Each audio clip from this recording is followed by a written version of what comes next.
We are live, brother. Folks, what is up? And welcome back to Vol Talk. Austin, it is getting closer to football time in Tennessee, brother. Folks, welcome to the show. That is my brother, Austin. I am Blake. We are here to talk all things volunteer sports. But again, Austin, it is getting daggum close to football time in Tennessee. So we are talking all things football today. Specifically, we're going to be talking about the scrimmage that just happened, Austin. So we had our first preseason scrimmage, and there's a little bit of intel coming out of that scrimmage, particularly as it concerns our quarterbacks and Faizon Brandon, and then a little bit of intel about the other position groups, some unfortunate injuries, Austin. We keep getting hit with these injuries. Not good. We'll talk about that. And then, Austin, we have a little bit of a teaser for the folks. We're going to play a what if scenario. What if Faizon Brandon, assuming he is QB1 this season, what if he's good, Austin? What if he's good this year? What does that mean for the Vols?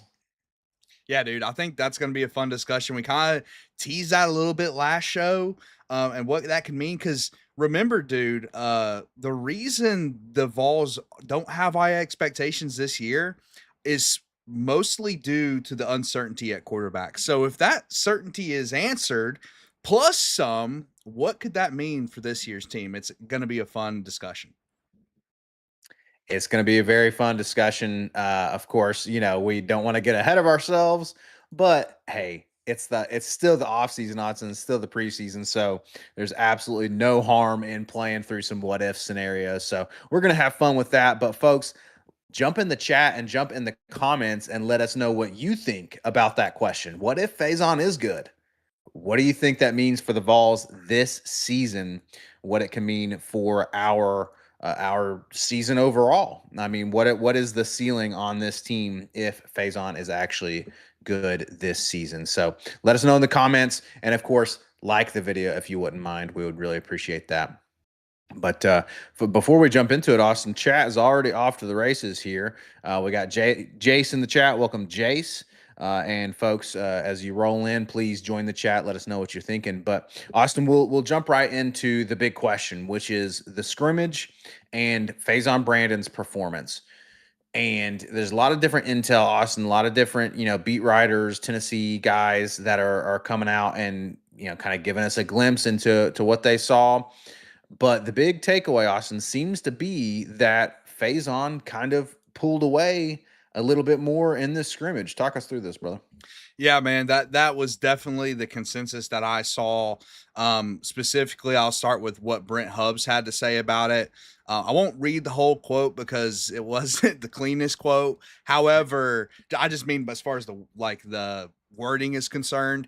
But he essentially said that Faizon really this whole offseason, and in particular in this scrimmage, has just looked better against when a defense is lined up in front of them, right? When they're actually playing against real players who want to stop them, Faizon has shown out and made the bigger plays.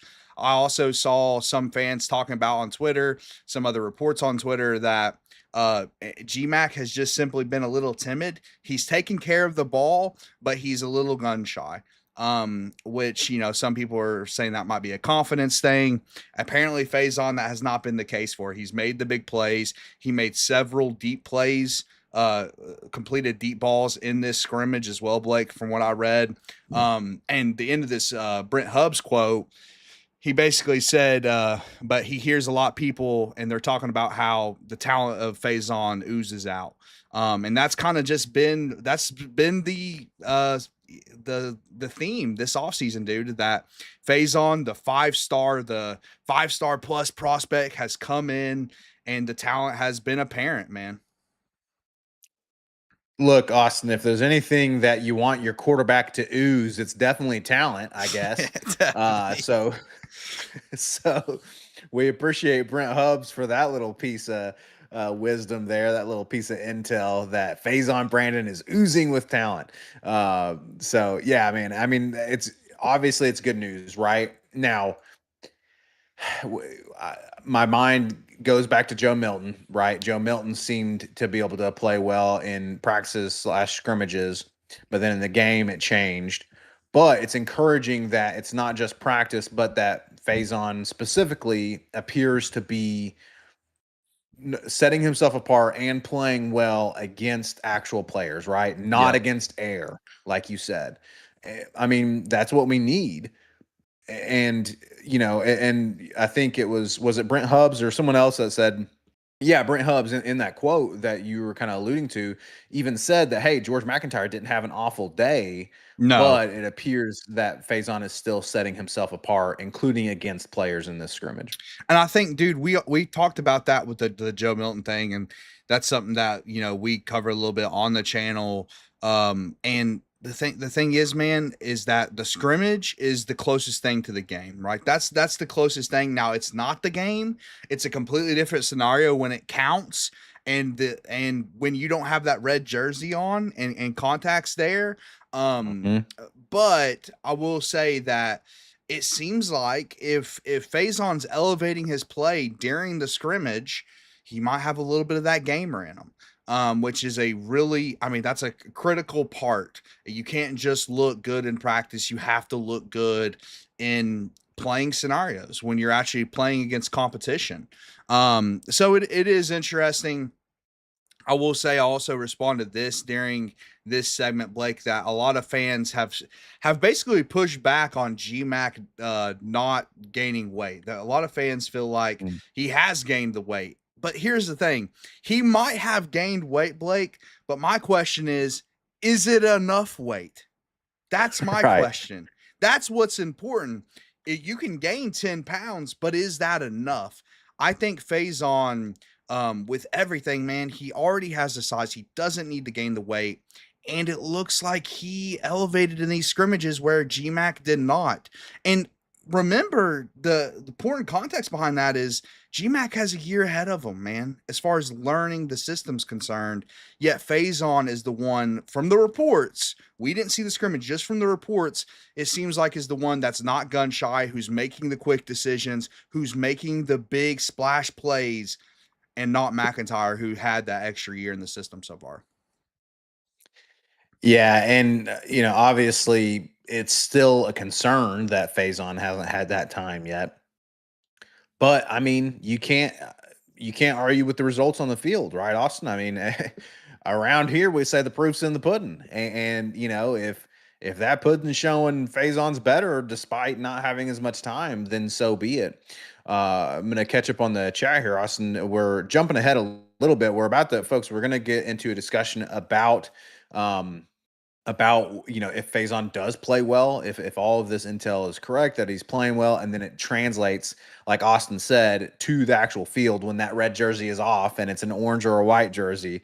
Will it continue that Faison is playing well, including against these SC defenses?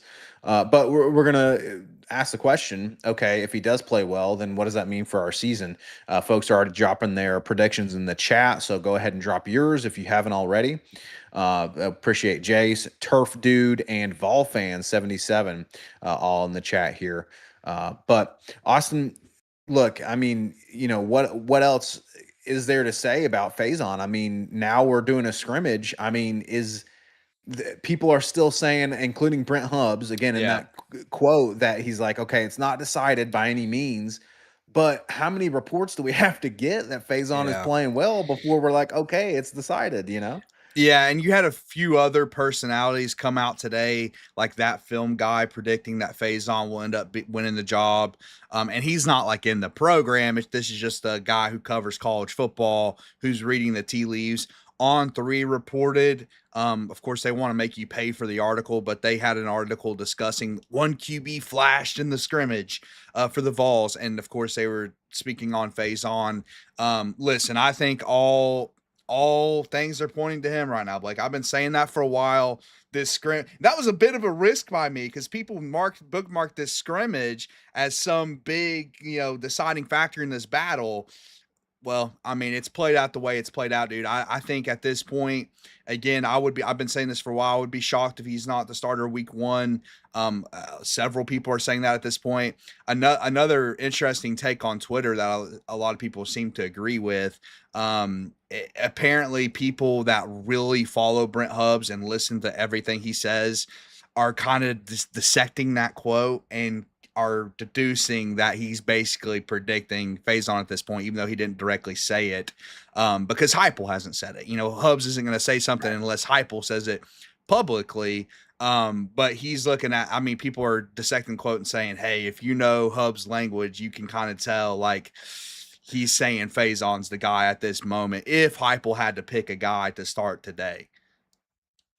Yeah, and I kind of trust that because Brent Hubbs has obviously been around this program for a long time. And so the folks who have also been around for a long time have probably gotten pretty good at dissecting his language and interpreting the way he says things. So I don't know, man. That's seems pretty clear to me. But yeah, I mean, obviously Heupel, we've seen from him that he's not really gonna say anything until the season starts. He's gonna keep it close to the chest. So I mean, we'll see, Austin, but obviously on this show, we are pretty much all in on, yes, it looks like Faizon's going to be QB1. So then, Austin, the question is being begged. It is begging the question if Faizon is QB1 and everything that we're hearing is true, and then it translates to actual games, including against SEC competition. And as a true freshman, Faizon plays really well. And Austin, I'm not going to say Jameis Winston level as a true freshman, but I'm going to say somewhere in the realm of really good. Mm-hmm. What does it mean for our season, brother? I'll word it like this. Let's say he's somewhere between Hendon and Joe Milton, some kind of in that Joey Aguilar range of playing, because I think Aguilar played better than Milton did his one season, but obviously didn't meet the Hendon level. If he plays somewhere in between there, dude, I will say this. And there's concerns on this squad that we'll talk about later, and some of those reports came out from the scrimmage. But I've always said the reason you see the win total so low, one, obviously you have to mention the 9-game SEC schedule. That kind of brought everyone's win totals down in the SEC. But two, and the main reason is the total unknown at quarterback. I mean, remember earlier in the offseason, you had Paul Feinbaum basically ripping Heupel for not going to get a transfer quarterback, which I push back on because it's like, if you're going to recruit guys, you probably need to play the guys you're going to recruit. That's the point of recruiting. But here's the thing, Blake, is like, if that question is answered, what does that do for the win total? Because I think the roster, especially offensively, but even defensively, man, it's not a bad team. I would argue, and I've made this argument before, and some people will probably disagree with me on this. Offensively, if you just take the quarterback out of it, I think it's Heupel's best offensive cast, supporting cast, and offensive line that he's had here. And that's including the 2022 team, which again, I'll admit, that's extremely close. That 2022 team was stacked on offense. But I think this team is stacked on offense. I think that it's a stacked receiving core. I think the running back room is deeper than I thought. I think the offensive line can be really, really good. And again, dude, like all you have to go to on defense is being ranked second to last in the SEC to like 8th or 9th. And then I think this team will take a massive jump, dude. And with all that being said, man, I don't see why, if your quarterback, the most important position on the field, plays well, why can't you make the playoffs? There's 12 teams, Blake. You have 12 opportunities to make the thing. If your quarterback plays well, your offense is great. Why can't you get there? It's a fair question, Austin. Why not? And look, obviously, people are going to point again to the defense. The defense is also a bit of a question mark in addition to QB. But you're right that the main question mark is the QB. And so, if that question mark is answered in the positive, then you're looking at potential for making the playoffs, certainly. And look, yes, and we're about to get into later after we finish this conversation. We'll get into the rest of the intel from the scrimmage, including a little bit of news on how some of the other position groups looked. Austin, you're talking about the fact that outside of quarterback, this is looking like the best offense Heupel has had.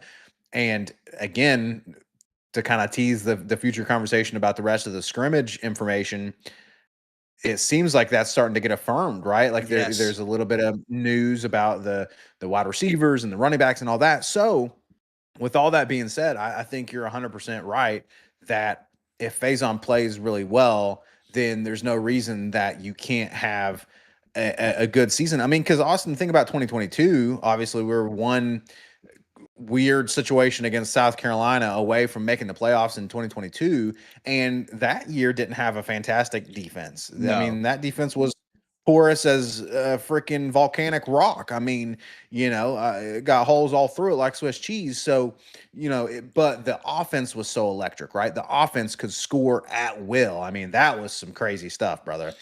So if we get Yeah, I anywhere know. near, anywhere close to the 2022 level of offense, even if the defense is just average, then sky's the limit.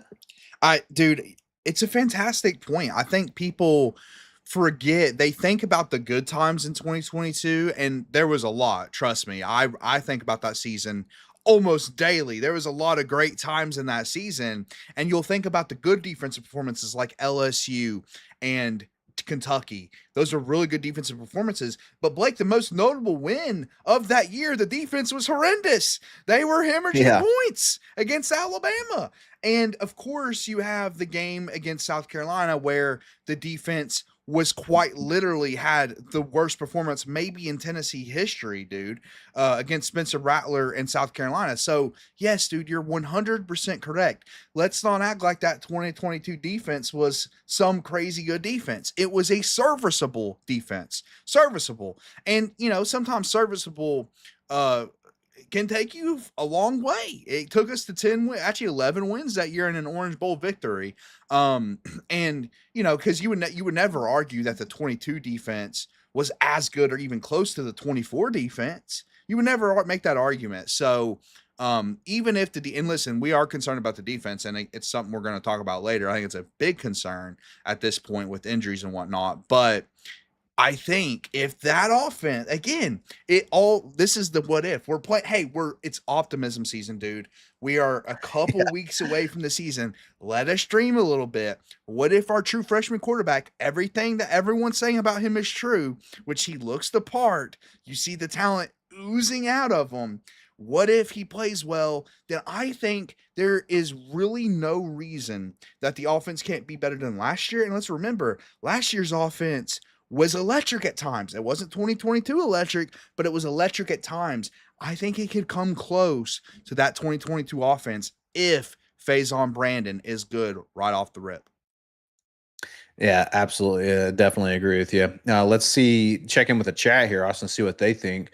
Dylan's talking about the 2022 offense and that, hey, we had an offense that could score 60 any given Saturday. So yes, if we can get back to that or close to that, then what does that mean for the season? But I'm gonna go back a little bit, Austin, in chat and call out some folks in terms of their predictions for this question of if Faison is good, then what does that mean for our season? So we had first of all, shout out to Vol fan 77. He thinks that Faizon Brandon is going to be the number one QB number one, and then we've got Turf Dude. Turf Dude thinks that we still only have about 8 wins, Austin, even if Faizon is good. Now I think it's also a question of degree of good, right? Because shout out to Ryan in the chat. He's talking about, hey, we just need a game manager. If Faizon is kind of serviceable and it doesn't make a ton of mistakes, but also isn't absolutely electric, then that's one thing, right? And that's maybe in the 8-win total kind of range. But if he's getting closer to that Hendon Hooker, level, X factor then that's level. where X factor level, and that's where we start to push to maybe more than 8 wins, 9, 10 wins. And in fact, so Turf Dude's he thinks that we're looking at 8 wins, even if Faizon plays good. Jace had to leave, but he said he thinks if Faizon balls out, it could be anywhere from 9 to 10 wins. Again, Austin, I think 9 is certainly in the realm of possibility if he's playing good. 10, obviously, look, a lot of things got to go right, but it's in the realm of possibility, Austin, if he plays well. I couldn't agree more, man. I mean, I think our question, even though we're saying good, what we really mean is if he's like really good. Like that's what we really mean. And listen, it's a scrimmage, so I can't take much from it. There's a couple clips. He made one insane nice deep ball to Mike Matthews. I've said this a lot, man. It's true. It's a fact. This isn't like new information to Vols fans. In Josh Heupel's offense, yes, running the ball is incredibly important, and all the goofballs on TV will remind you of that every 5 seconds because they want to seem like the smartest guy in the room. Well, let me tell you, they're not the smartest guy in the room, Blake. In Josh Heupel's offense, you have to hit the deep ball. You have to. The deep ball is critical in the offense. The reason you saw the 2024 offense under Nico be so awful is because Nico could not connect on the deep balls to save his life. And Joe Right. Milton had a little bit of that as well. And when you saw it come back to life, what changed, Blake? It was Chris Brazzell and the fireman, Joey Aguilar, connecting on deep balls that started changing this offense again. It is a critical part of this offense. Yes, running the ball is important, but you need those deep plays to completely change the offense. And I think Faizon can open that up, man. I think he can. And that's what I'm excited about. That's what came out of this scrimmage is that he wasn't just the game manager, Blake. He was making the flash plays. And I think that's what we're going to need to hit our ceiling this year. And if he can do that, I think 9 to 10 wins is absolutely realistic. Now, of course, that's very dependent on the other side of the ball. But I'll say this, dude. If you look at the upcoming schedule this year compared to next year and next year and next year, this is the most favorable schedule as far as the Yeah. games that are at home and the games that are on the road. 26 is actually, despite the 9 games, is a decently favorable schedule, I would argue. Yeah, again, like you said, compared to the other possibilities now with the 9 SC games. So, yeah, I agree with you there. But let's talk about the other questions, right? So it's not just a Faizon question. Yes, it is still a defense question. So I'll continue through chat here, just to call that out because yeah, some people are saying talking about the defense, right? So Baba in the chat, Rick, aka Rick, talking about how we need a strong pass rush to make life easier for the depleted secondary. And he says that's his biggest concern, and I think that's actually kind of alluding to a conversation we're going to have here in a little bit, Austin, about the defense from the scrimmage. Turf Dude also says, hey, the defense is a concern, especially in the secondary. Talking to, and again, we're going to talk about an unfortunate injury back there in the secondary here in a second. So these are all valid concerns, Austin, that chat's talking about here in terms of even if Faizon plays good, yes, we still need our defense to come through. I mean, it's fair. And then Turf Dude says if the defense can step up, but we still only have 8 wins. So yeah, the defense is the question, right, Austin? But if it's serviceable, then again, like you're talking about, who's to say that we can't have a situation where we get to 9 to 10 wins?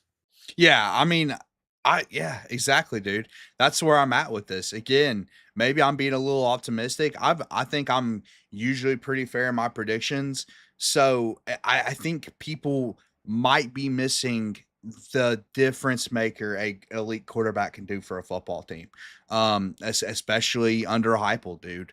And I also, one thing that we maybe haven't talked about from the scrimmage as far as quarterbacks that I think is interesting, something that we've talked about before, how both guys weren't making mistakes. I think that's fascinating.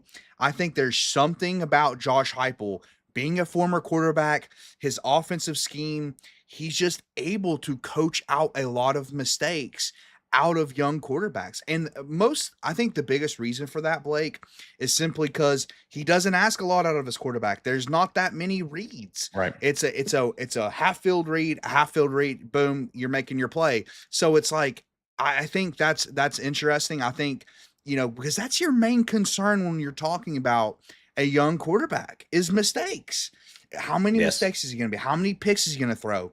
Even the worst quarterback under the Heupel era, Nico, didn't make a ton of interceptions because there's something about Josh Heupel's scheme and Heupel, the coach, that can coach that out of a young quarterback. So I think that is notable coming out of this scrimmage, Blake. It definitely is notable. Now, of course, with Nico, he didn't make a ton of mistakes because he wouldn't freaking make any decisions, and he wouldn't get rid of the football. So you can't throw an interception when you're not throwing at all. But nevertheless, you make a perfect point, right? Is that Heupel has shown that he can coach these mistakes out of these quarterbacks. So it's exciting, man. It's exciting to think about. With Faizon, if he plays well. And again, if obviously we have those question marks on defense, we're about to talk about that. But what is the ceiling? If everything kind of clicks, then man, I mean, it's who knows? Who knows? It could end up being a fun season for sure. Uh, but Austin, interestingly, in the chat, shout out to Lynn. Lynn is able to join us tonight. Good to see you, Lynn. He is sticking with his prediction that GMAC is going to start.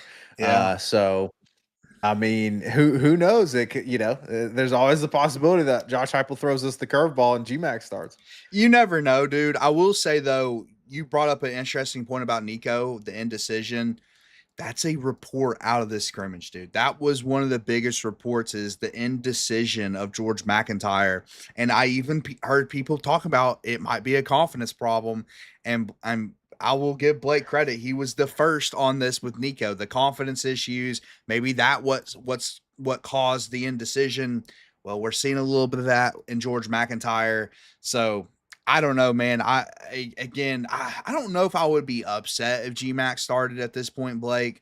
I guess there would be a little bit of disappointment though, just because I'll be honest, my excitement for the 2026 Vols, especially ever since the Chaz Coleman thing, was kind of low. It was kind of low, especially when I saw those Vegas win totals hit the market. It's like, dang, 7 wins. I can't get excited about 7 wins. After all these Faizon reports, all of a sudden your boy's getting excited again, dude. I'm reinvigorated because Faizon has looked so good in camp. So at this point, I might be a little bit disappointed if MacIntyre plays. But hey, if MacIntyre plays and he plays well, then I'm fine with it. As long as we're winning, right? Well, whoever's getting us the W's in that win column. But hey, man, look, I'll tell you this: that's good news because the sign of curing BVS, or at least BVS that is on the upward trend to being cured, is that you're getting excited about your football team despite the seven game win total coming out of Vegas. So. Yeah, that's a good point. Yeah. So hopefully everyone's getting a little bit cured of their BVS. But look, guys, this has been a great conversation. And Herb's jumping in the conversation here, kind of as we're wrapping up this conversation. But he says that we don't need a top 10 defense or even a top 20 defense. He's just kind of talking about, hey, we just kind of need a middle of the road defense. And I think it's a great point, Austin, that, we just need that kind of middle of the road serviceable defense like we've been talking about. But again, folks, we really appreciate the conversation. We appreciate y'all jumping in. Let us know your thoughts. If you're watching the live stream after the fact, or if you're listening on Spotify, jump in the comments and let us know what you think. If Faizon plays well, then what is your win total prediction? What do you think about this season if he does play really well? But Austin, we've been kind of teasing that there's other news coming out of the scrimmage. So I guess we'll kind of transition to that. Before we do, I got to plug, we're still looking for sponsors, Austin, for the show. I've got my Gus's world famous fried chicken cup here. So if anybody is related to anybody who is, in marketing at Gus's, wants a little bit of shout out, this is we're going big time, brother. Once this season starts, Voltalk's going to the moon. So Gus's better get in while they can. Well, let me just say this: Gus's can get a free shout out from me anytime they want. Gus's is that good, dude. So they get a free shout out from me whenever. Well, also in the Gus's cup is my Louisiana sweet tea. So we're still looking for that Louisiana sponsorship too. But like you just said, Austin, Louisiana's going to get a free shout out from me because that tea is that good. But folks, we're going to ship. we're going to shift gears here to the scrimmage talk. If you haven't already, if you're just joining us, or if you haven't already, please like the video and of course subscribe if you're new to the Vol Talk Show. We'd really appreciate that as well. But continue the conversation here in the chat as we shift gears to the rest of the scrimmage news, Austin. So everyone has been kind of talking about, hey, these injuries. And unfortunately, we had another injury. We're going to talk about that. And then also, again, the question mark of the defense. And we got a little bit of news on that as well coming out of the scrimmage. So talk us through this, brother. Yeah, so unfortunately, we'll start with the bad news. Farouk, our best safety from last season, went down with what I can only assume is a gruesome injury, because when they reported it, they said he had to be rushed to the hospital. Very, very unfortunate news. Obviously for him and his family, but also for this team, dude, because Farouk was absolutely going to start. He made a lot of big plays last year. He was the one, I would say, good safety last year on this football team. So it is a huge loss, dude. It's an absolutely huge loss because, I think we have gotten deeper at safety, but it's not like the linebacker position where I feel really good about the depth at this point. I do not feel as good about the depth at safety as I do at linebacker. So it's not good news, man. It's the injuries are now stacking up, particularly on the one position group clearly we're all concerned about, us and the chat included. So that is definitely not a good thing. But as far as the good news is, kind of like what we talked about earlier, a lot of the position groups on offense have looked really good, man. I heard a lot of great things about receivers in particular. I've been mentioning the depth of this receiving core all offseason. I think the depth is insane. I think it's 6-7 deep, which is incredible. Mike Matthews in particular has apparently taken a jump. Fingers crossed for me. I'm not going to get overly excited about it. But we all know that the talent of Mike Matthews has always been there. We're gonna have to see it in the games, but Mike Matthews apparently has taken a huge jump. The running back room, I have to say, I wasn't. I think I had a comment last show that I wasn't convinced that the running back depth was that good. I might have to take a step back and reevaluate that, because apparently it's looked really good. The transfer from Tulane, let me get his name here. What did we decide on? Javin Blake, Javin Gordon, Javen or Javin? Yeah, Javen probably. Yeah, Javin Gordon from Tulane apparently got a lot of hype in the scrimmage. Has looked really good. So that's pretty exciting. So yeah, man, some good news, some bad. But apparently our linebackers are gonna be the best in the country, by the way, too. The people are talking about this linebacking core like it's the 90s again. Like, you got to get excited because people are hyping up these linebackers, dude. If we get anywhere near our linebacker play from the late 90s, early 2000s, your boy is going to be over the moon happy and excited to see that again. And Austin, that's a sight for sore eyes too, because our linebackers have not been the greatest the past few years. So no, hopefully that intel is true. But yeah, man, I mean, look, some good news, some bad news. Obviously the Farouk injury is really bad news. Rick just said in the chat, the safeties don't make me feel safe. no, Agreed with that. And look, man, our secondary has surprised us the past, few seasons when we thought they might be not that great, and then they came out and they were, pretty decent. But we don't have Willie Martinez back there anymore. I mean, who knows? It's definitely a question mark, Austin. And I'm with Rick a little bit with the safeties, especially with the Farouk injury. Really, really bad news. But it is encouraging to hear, especially about the offense, Austin. I mean, man, the growth of the receivers, because the receivers have been, obviously there's been some exceptions like Brazel, and of course Staley was a nice surprise in terms of how he has kind of broken out. But otherwise, receivers like Matthews and just in general, the receivers have kind of disappointed the past few seasons, at least compared to what we were hoping from them. So that's good news. The running backs, obviously, that's really good news. Especially the fact that next season, it's going to get even deeper, even crazier in the running back room. So I don't know, man. I mean, what would you say? Are you kind of 50-50 with the good news, bad news, or? Well, I think the worst news out of camp, outside, I mean, obviously injuries are bad because it affects an individual and their family. But the worst news is something I have pounded the table on since the Chaz Coleman news, which Yes, is let's talk the about it. defensive line looks like a problem. It looks like a problem. And I really, for the life of me, can't understand how someone would be surprised by that. I really can't. I don't understand that because the defensive line, frankly, wasn't very good last year. It was average last year. I would say it was average. It definitely wasn't above average. And it got worse. We lost our, I would say, really good player in Joshua Josephs. We have been completely depleted at edge. And I don't think maybe some people don't understand how important one elite edge rusher is, Blake. It Yeah. completely changes a defense, dude. First of all, it opens up the rest of the defensive line because the offense is going to have so much attention on that game-wrecking edge rusher, or even if it's an interior defensive pass rusher, that it's going to open up the other guys to get one-on-ones. They're going to have more opportunities to get after the quarterback. But two, it starts with your pass rush, man. The secondary can be great, but if you can't get to the quarterback, at some point, your corner's not going to be able to keep covering the receiver. So people are going to get open at some point if we can't get to the quarterback.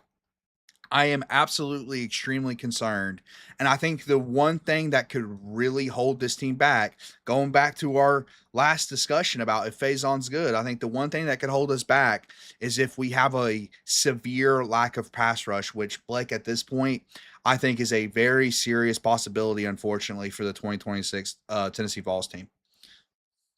Yeah, and that's obviously the word. I agree with you. That's the worst news. I mean, outside of the injury, because you're absolutely right. In the SC, in just today's college football, you absolutely have to have that from your defensive line. You have to have the elite pass rush, and it's the fact is like it seems like it's not a question mark.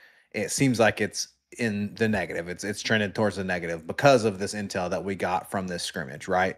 So that's why it's bad news, because we were hoping, okay, maybe some players are gonna set Break themselves out. apart. They're gonna break out, but we didn't hear any of that. So which We we really which we didn't. did hear that good news from the receivers, from the quarterback, from Faison, Correct. and all And the that. linebackers. So And the linebackers. Another position group correct, on the exactly. Yeah, defense. yeah. So you'd think if a player had set themselves apart, we would have heard about it. But and obviously these are Tennessee guys too, right? Like Brent Hubbs and all these are Tennessee beat writers, so they're pretty positive. They're pretty optimistic for Tennessee. So you'd think they would kind of tend toward the positive. So if they are being negative about something, that worries me, brother. That worries me. Yeah, I mean, it has to worry you, dude.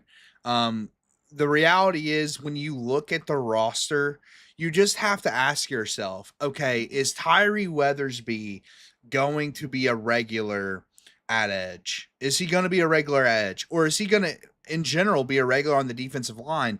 If that's the case, remember, last year's team on defensive line was average, and he was about third string, I would guess. He was about 10th or 12th in the rotation last year, Blake. Which when Tyree Weathersby is 10th or 12th in your rotation, that's pretty solid. But he might be starting, and that might be a problem. Like it might be. And remember, that wasn't the plan. The plan was, let's go pay somebody $2 million to come fix this. That plan's out the window. So now you're left with Jordan Norman and his potential. Listen, again, if you line Jordan Norman opposite of an elite guy like Chaz Coleman, all of a sudden I'm very optimistic about Jordan Norman. But when you're asking Jordan Norman to be your number one, to be your guy, that if I need a sack on third down, you're my guy, You have to question that. You absolutely have to question that. And again, when you get bad news out of the scrimmage, maybe that means our offensive line is really good. Maybe that's the good news in this. But Right.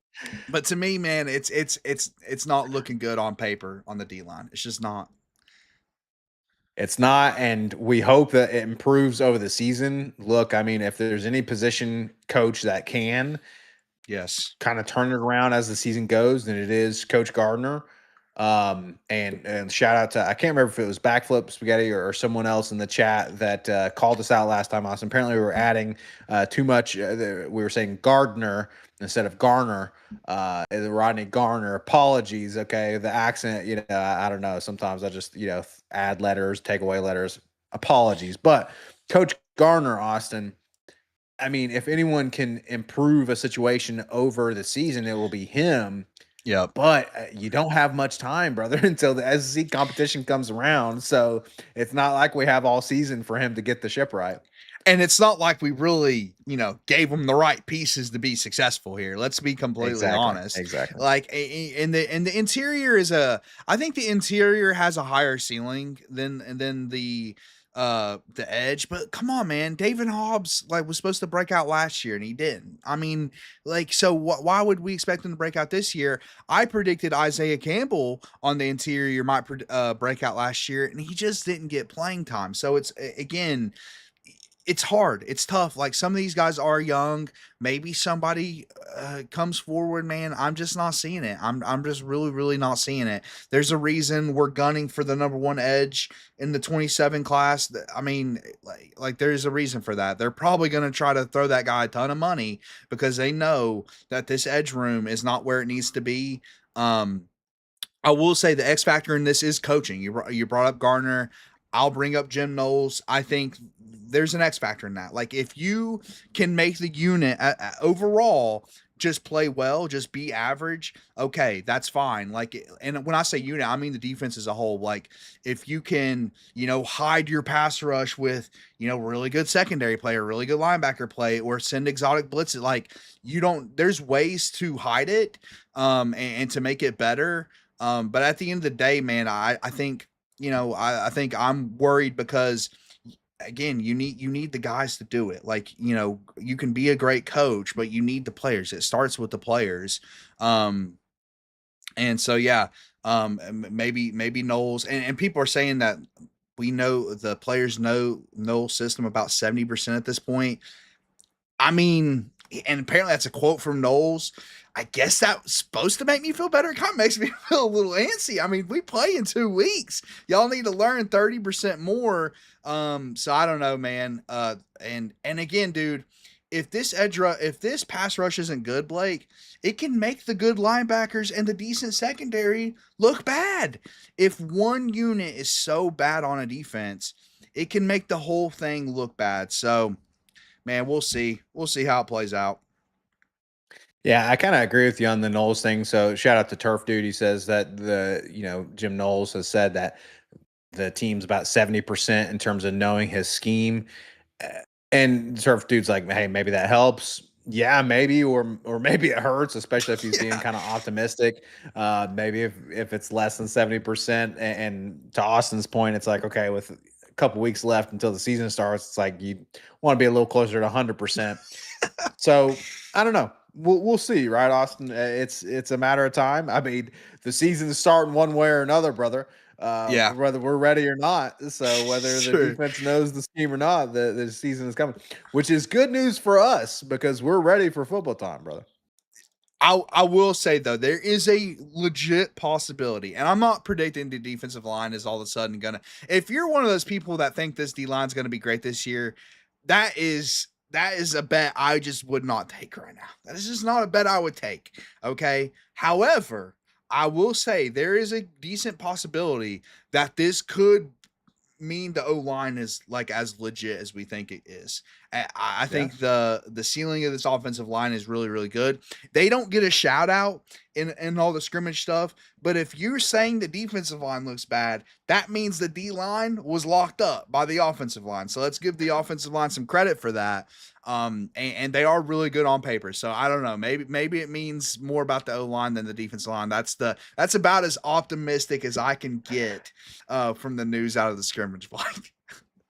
Hey, I'll take it, brother. I'll take it. Like you said, we're still in the preseason, so we're in optimism season right now for sure. Now, check in with me again in a few weeks once we start SEC play, and my tone might be much, much different. But for now, we'll stay in the optimism range and say, hey, hopefully it's just good news for the offensive line.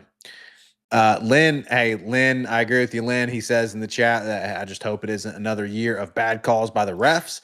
Yeah, it would be great if the refs don't steal touchdown catches from our star receivers, so on and so forth. So I'd agree with you there for sure.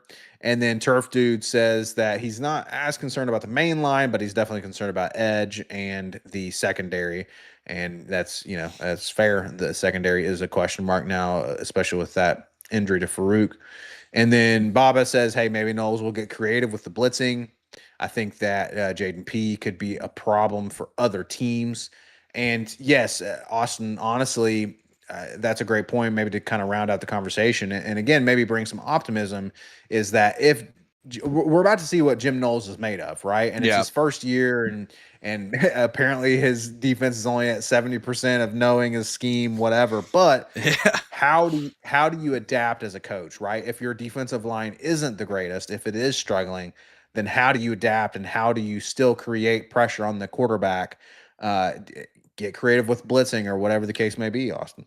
Yeah, I think Baba makes a really good point. I think Perlow, is that what we decided on? I somebody will have to teach me his last name for the season. I struggled with it last year, but I think that's actually a pretty good shout, man. If you can actually create pass rush from your linebacker position, so I am curious. Like again, that would be a way to hide your poor edge play.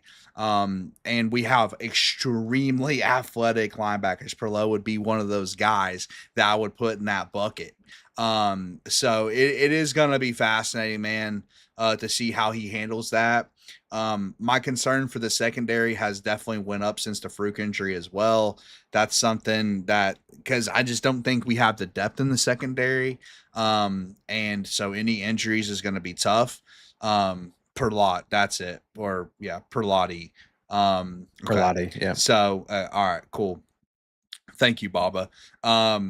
So anyway, yeah, man, I think, yeah, I mean, just like a season ago, the defense is a concern, but I think, I'm hoping, kind of like you said, Blake, how much of an X factor is Jim Knowles? Like, how much can he change it? Because the talent gap between coaching is a massive one. Like, we went from a really, really bad defensive coordinator to a really experienced and good one. So, how much can he hide maybe the talent gaps in some position groups? We'll have to see, man. Time will tell indeed. Again, the clock is ticking down, folks. It's only a couple weeks until the season starts. Hard to believe, Austin, that finally we are almost in football season again. So, yeah, we're going to, the season will bear all, Austin. All the truth will come out one way or another once the cleats hit the gridiron. So we'll see what Jim Knowles can cook up for sure. Someone in the chat earlier made the point about Jim Knowles being excited to have a Heupel offense opposite his defense. Yeah, because his Penn State offense was awful, somewhat lacking. Yeah. So we're excited right now. Again, check in with us in a few weeks, but optimism season right now, brother. Any other final thoughts on the scrimmage or anything else coming out of the scrimmage? No, man. I think you asked me 50-50 on good versus bad news. I think there was more good news. I do. I think especially since the good news came at the most important position in the quarterback. Because I think an elite quarterback can completely change a football team, and we may have found that when Faizon, whether he's elite right off the gate, but the potential is oozing, as Brent Hubbs said. Potential is oozing indeed. And shout out to Dylan in the chat. He mentioned it earlier that he thinks, look, if it is even close, then you might as well go ahead and go with the potential and Could the future not agree potential more. in Faizon Brandon. Could So, not and agree I more with agree that too. take. Yeah, exactly. So, hey, and honestly, Heupel probably agrees with it as well because he wants an experienced quarterback. So if he's looking ahead to 2027, then he's like, man, let's get some experience to face Yep. on Brandon this season. But again, Austin, time will tell. Speaking of time, folks, we will see you all again next week at 7 p.m. Eastern, our usual live show time. Once the season starts, we'll be doing our midweek shows on Yep. Wednesday nights. So stay tuned for that. Be sure to subscribe and turn on the notification bell so you can be notified whenever we go live or drop a new video.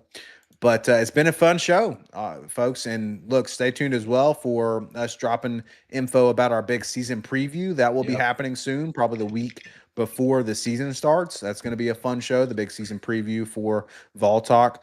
So stay tuned for that. But this show has been fun. We really appreciate everyone jumping in the chat. Of course, like the video if you haven't already, and jump in the comments if you're watching after the live show or listening on Spotify. We would really appreciate that. Folks, we're ready. We're excited. It's football time in Tennessee. So we will see you all next Sunday at 7 p.m. Eastern. Until then, as always, baby, go friggin' Vols. GBO.